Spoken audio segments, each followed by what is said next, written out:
ГСП онлайн. Городские новости сейчас. В нашу редакцию обратился ухтинец, чтобы предупредить представителя сильной половины, проживающих в нашем городе. Мужчина рассказал о казусе, который произошел с ним одной апрельской ночью. Владимир Иванович ехал с дачи. Уже под утро ему, что называется, приспичило. Мне очень захотелось в туалет. Туалета поблизости нету. Я заехал за дом Ленина 40. Смотрел, здесь строительный мусор, помойка такая. Отправился.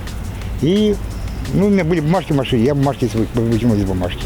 Но, думаю, они без бумажек много мусора. После этого случая мужчину стал разыскивать участковый. Вычислили его по номеру машины. Она, как и сам герой этой истории, попали в объектив камер видеонаблюдения. Уже в ходе съемки мы узнали, кто заявил на Владимира Ивановича. Из ближайшего здания вышел хозяин территории и его сотрудники. Мужчины очень активно стали высказывать свою позицию. Посмотрели по камерам, и мы были в шоке. Мужчина нормальный, на нормальной машине приехал, сделал свои дела, достал из багажника бумаги, положил их и уехал. Это нормально?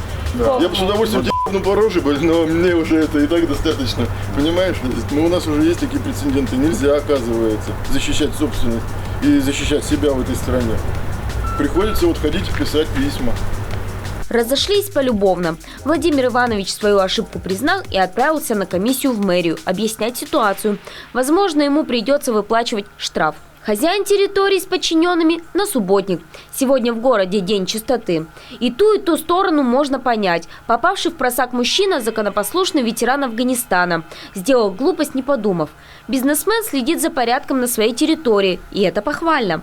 Но мораль всей басни все же есть. Нужно быть не только более осмотрительным и пользоваться урнами и общественными туалетами, но и не забывать о взаимовежливости. От этого город наверняка станет и чище, и добрее.